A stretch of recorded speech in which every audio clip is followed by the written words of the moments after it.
पहले गरुड़ पुराण में भाग्य को लेकर क्या लिखा गया है, पहले वह जानते हैं। इसके बाद आचार्य चाणक्य ने इस बारे में चाणक्य नीति में और भगवान श्री कृष्ण ने भागवत गीता में जो कहा है वह देखेंगे। हिंदू धर्म शास्त्रों में लिखा है कि मृत्यु के बाद केवल शरीर नष्ट होता है, लेकिन आत्मा कभी नहीं मरती। गरुड़ पुराण में बताया गया है कि कुल 84 लाख योनियों में सबसे श्रेष्ठ योनि मनुष्य की होती है। मनुष्य को उसके कर्मों के आधार पर मृत्यु के बाद अगली योनि प्राप्त होती है।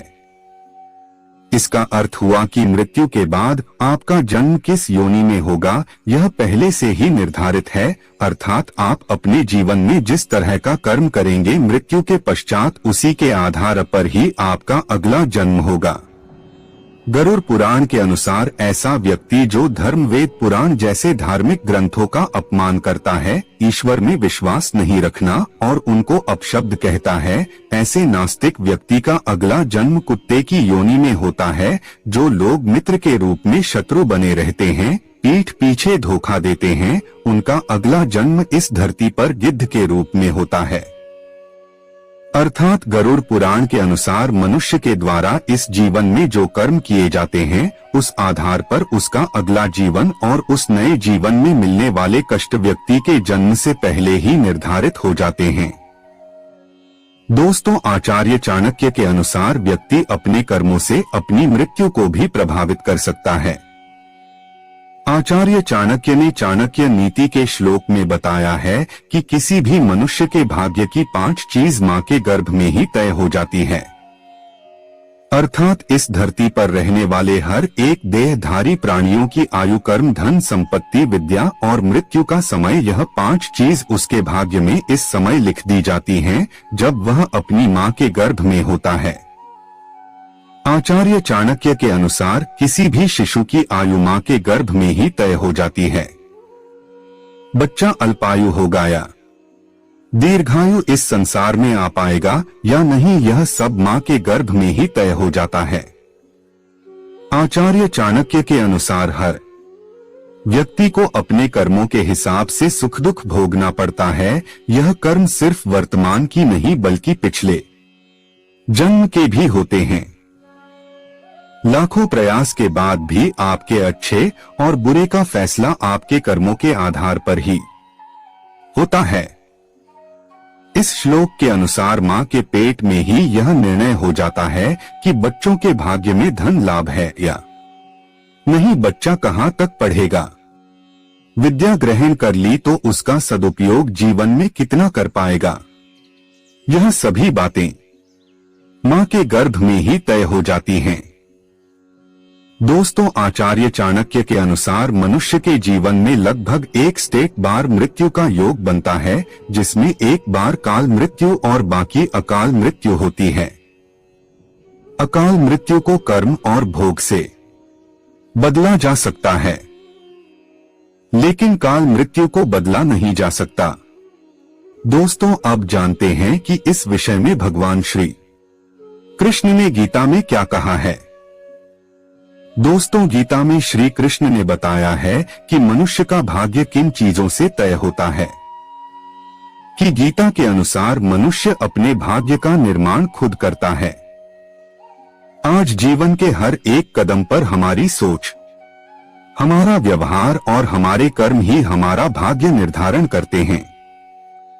हिंदू धर्म शास्त्रों में भगवान श्री कृष्ण के जन्म की एक कथा बताई गई है, जिसमें कंस के लिए एक भविष्यवाणी होती है कि उसके भाग्य में देवकी की 8वीं संतान से वध होना लिखा है। यह भविष्यवाणी सच ना हो, इसके लिए कंस ने वह सब कुछ किया जो वह कर सकता था। दोस्तों, लेकिन अंत में कंस की मृत्यु उसके भाग्य के अनुसार माता देवकी के 8वीं संतान श्री कृष्ण द्वारा ही हुई। कंस को अपने भाग्य से बचने के लिए इतना सब कुछ करने की जरूरत नहीं थी। उसे सिर्फ अपना कर्म सुधारने की जरूरत थी जो उसके अधिकार में था।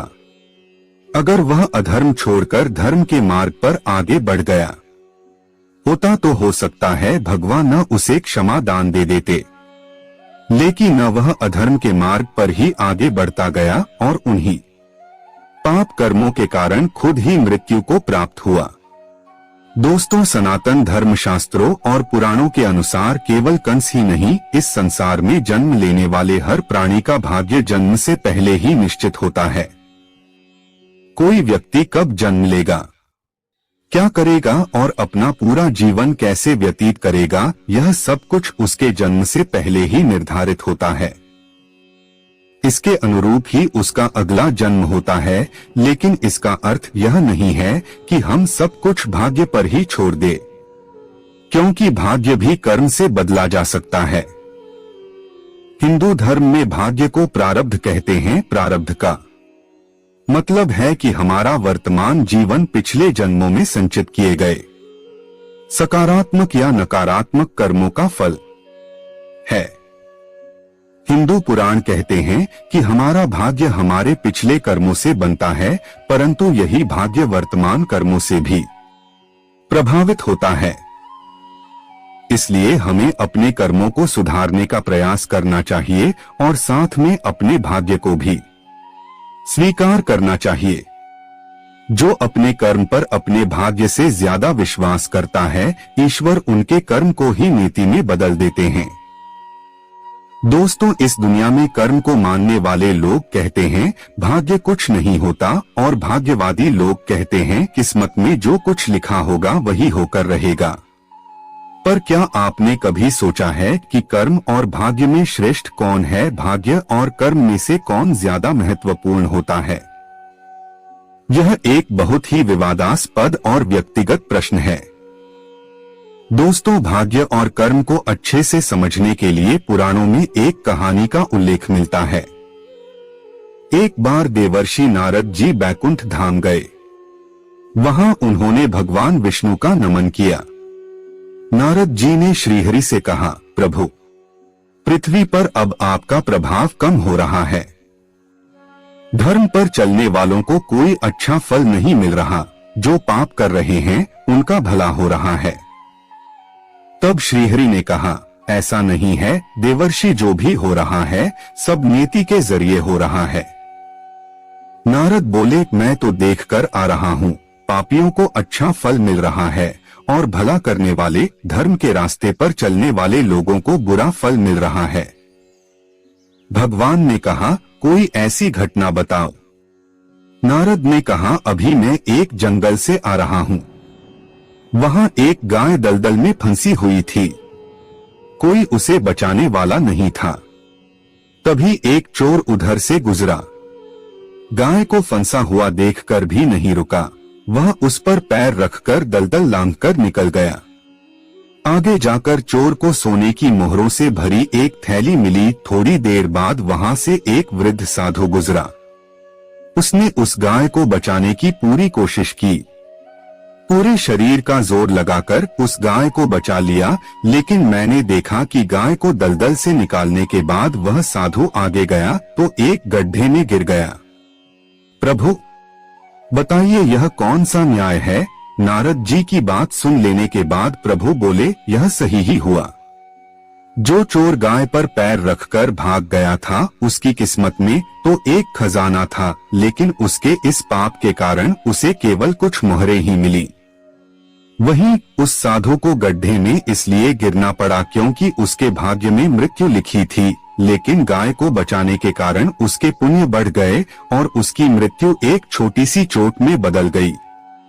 इंसान के कर्म से उसका भाग्य तय होता है।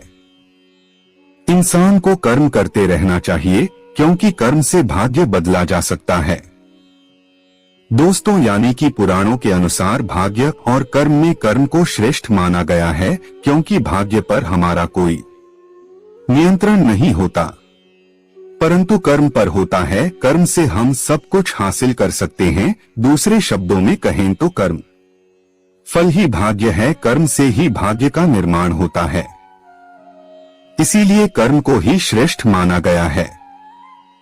दोस्तों, मेरा भी मानना है कि भाग्य और कर्म दोनों ही महत्वपूर्ण होते हैं, परंतु कर्म भाग्य से अधिक महत्वपूर्ण होता है, क्योंकि कर्म हमारा नियंत्रण में होता है, भाग्य हमारा नियंत्रण में नहीं होता है। कर्म से हम अपना भाग्य सुधार सकते हैं, भाग्य से हम अपना कर्म सुधार नहीं सकते। यदि आप कड़ी मेहनत करके सफल होते हैं तो वह भी आपके कर्म के कारण ही होता है, यानी आपको कर्म करते रहना होगा। लेकिन अगर आप सब कुछ भाग्य पर छोड़ देंगे तो आप कभी सफल नहीं होंगे। दोस्तों, भाग्य और कर्म पूरी तरह आपसे जुड़ा होता है। तो दोस्तों, अगर आपको यह जानकारी अच्छी लगी हो तो इसे एक लाइक जरूर कर दे, साथ ही इसे अपने मित्रों बंधुओं के साथ शेयर जरूर करें। और हाँ दोस्तों, आपके अनुसार कर्म और भाग्य में कौन बड़ा होना चाहिए हमें कमेंट में जरूर बताएं।